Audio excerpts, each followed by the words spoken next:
Welcome students. आज हम बात करने वाले हैं पाइथन में इनपुट के अंदर यूज़ होने वाले स्प्लिट के बारे में कि ये स्प्लिट क्या करता है। चलिए सीधे चलते हैं प्रोग्राम में और समझते हैं कि स्प्लिट क्या होता है। देखिए, आप लोगों ने इनपुट तो पहले पढ़ा ही है ना। इनपुट मैंने पिछले वीडियो में आपको पढ़ाया था डिटेल में कि इनपुट क्या होता है। अगर आपने वो वीडियो नहीं देखा हो तो बिल्कुल आप उस वीडियो को देख करके यहाँ पे आएंगे तो आपको और अच्छे से क्लियर होगा। और अगर कोई फर्स्ट टाइम इस वीडियो पे आया हुआ है तो कोई बात नहीं, आपको मैं एक बेसिक सा समझा देता हूँ कि इनपुट क्या करता है। देखिए, इनपुट का काम होता है किसी भी वेरिएबल में वैल्यू को इनपुट कराना। ठीक है, तो यहाँ पर जैसे हमने एक लिख दिया इनपुट, और हम लिख देते हैं एनी वैल्यू, लिख देते हैं यहाँ पर। ठीक है इनपुट एनी वैल्यू, और यहाँ पर हमने क्या किया। अब ये बहुत बेसिक सा फंक्शन है। यहाँ पर इनपुट लिखा है। इनपुट का बेसिक काम होता है स्क्रीन पर कर्सर को दिखाना और वैल्यू को इनपुट करना, और इक्वल साइन क्या करता है, उस वैल्यू को ए नाम के वेरिएबल में इनपुट करा देता है। अगर हम इसको डिस्प्ले कराना चाहें तो हम प्रिंट फंक्शन का भी यूज़ यहाँ पर कर सकते हैं।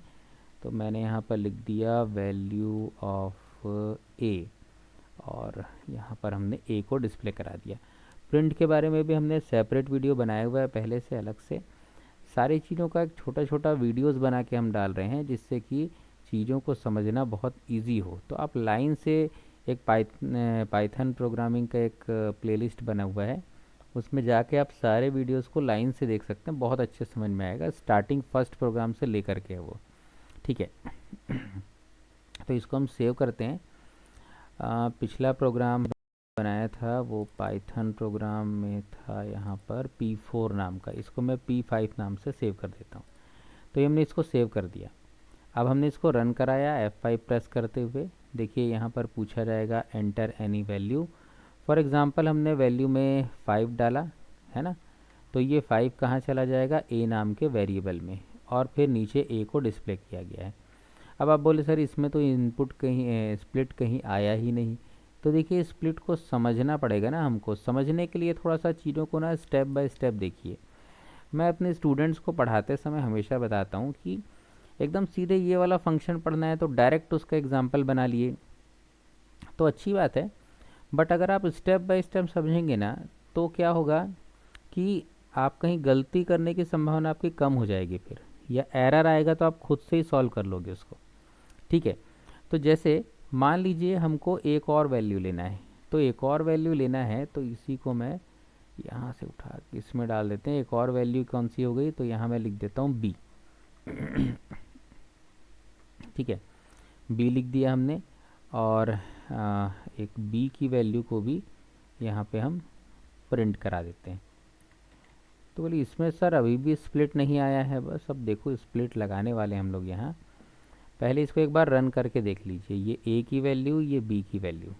ठीक है, अब आप सोचिए कि हमको जब प्रोग्राम में 2 वैल्यू लेना पड़ा तो हमको 2 बार यहाँ पर इनपुट लिखना पड़ा, और अगर 3 वैल्यू लेना होता तो 3 बार इनपुट लिखना पड़ता। तो हम यहाँ पर क्या करने वाले हैं, 3 बार अलग अलग या 2 बार अलग अलग इनपुट ना लिख करके इसको हम यहाँ से हटा देते हैं, और बी वेरिएबल जो हम यूज़ कर रहे हैं ना उसको ए के बाद ही कॉमा लगा के लगा देते हैं, और बीच में हम यहाँ पे डॉट करके स्प्लिट लगा देते हैं।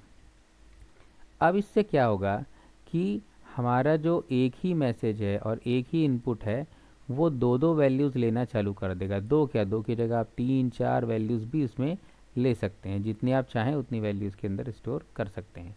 ठीक है, तो यहाँ पर हमने इसको सेव कर दिया है, F5 से रन करा दिया है। अब देखिए मैसेज तो वही सेम आएगा, एंटर एनी वैल्यू। पहली वैल्यू मैंने 5 डाला, एक स्पेस किए, और फिर हम लोग यहाँ पे 2 डाल दिए और एंटर किए। तो आप देख सकते हैं ए और बी में अभी भी वैल्यू स्टोर हुई है। इसकी जगह आप चाहें तो 2 की जगह मैं आपको एक और वेरिएबल ऐड करके दिखा देता हूँ। ये तीसरा वेरिएबल ऐड हो गया, अभी भी स्प्लिट लगा हुआ है सामने। प्रिंट हम यहाँ पर सी को भी करा देते हैं। ठीक है, और इसको हमने सेव किया, रन कराया। तो देखिए अब एंटर एनी वैल्यू पूछ रहा है। पहली वैल्यू हमने डाल दिया है, कुछ भी ले सकते हैं, 10, फिर स्पेस करते हुए मैंने ले लिया है 8, फिर स्पेस करते हुए मैंने ले लिया है यहाँ पर 3, और आप देखिए ये तीनों वैल्यूज़ इसके अंदर स्टोर हो गई हैं। ठीक है, तो मेरे ख्याल से आपको स्प्लिट का मतलब समझ में आ गया है कि क्या हो रहा है। अगर आप चाहें तो इसका यूज़ कैसे कर सकते हैं। अगर सोचिए किसी स्टूडेंट का आपको नेम स्टोर करना है जो कि एन में स्टोर होगा, उसकी आपको एज स्टोर करना है जो कि ए में होगी, उसका कोर्स स्टोर करना है जो कि सी में होगा, तो आप यहाँ पर कुछ इस प्रकार का मैसेज दे सकते हैं कि एंटर नेम, और क्या स्टोर कराना है उसका एज, ठीक है, और स्टोर कराना है उसका कोर्स, और बाद में आपने क्या लगा दिया यहाँ पर स्प्लिट लगा दिया। ठीक है, अब यहाँ पर मैं सीधे लिख देता हूँ नेम है तो नेम का मैसेज होना चाहिए ना भाई, तो अच्छा दिखेगा, नहीं तो मैसेज तो ये भी चल जाएगा एज, और यहाँ पर हम लिख देते हैं कोर्स। अब यहाँ नेम जा रहा है एन वेरिएबल में, ये जा रहा है ए वेरिएबल में, और ये सी में जा रहा है। ठीक है, सेव करते हैं, इसको हम लोग रन कराते हैं।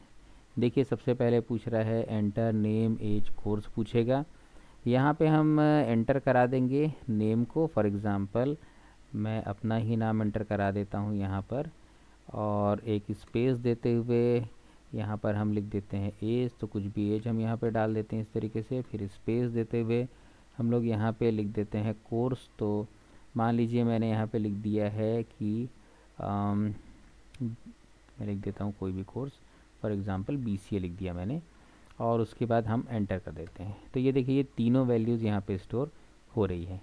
ठीक है, अब आपको एक चीज़ और बता दूं, अगर आप चाहें तो स्प्लिट के अंदर आप कोई स्पेस देना पड़ रहा है ना अभी वैल्यू सेपरेट करने के लिए, तो इसकी जगह आप यहाँ पर इन्वर्टेड कॉमा लगाते हुए बीच में कोई साइन भी डाल सकते हैं। फॉर एग्ज़ाम्पल मैंने यहाँ पर डाल दिया है @ का साइन।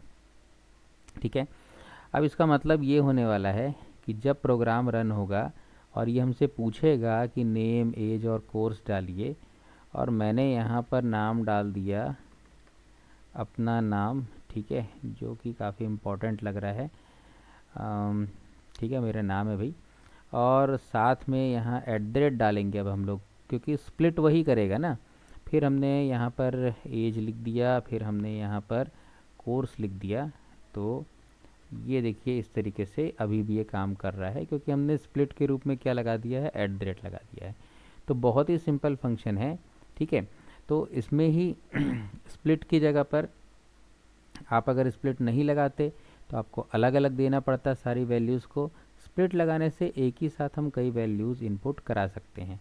ठीक है, तो आपको समझ में आ गया इसका क्या मतलब है।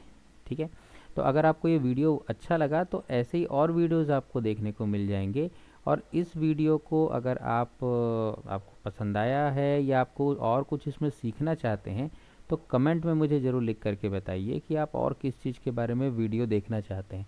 वैसे तो मैं एक सीरीज़ बना ही रहा हूँ लाइन से चीज़ों को, मेन चीज़ों को कवर करते हुए, बट आपको ये वीडियो कैसा लगा ये भी आप ज़रूर बताइए।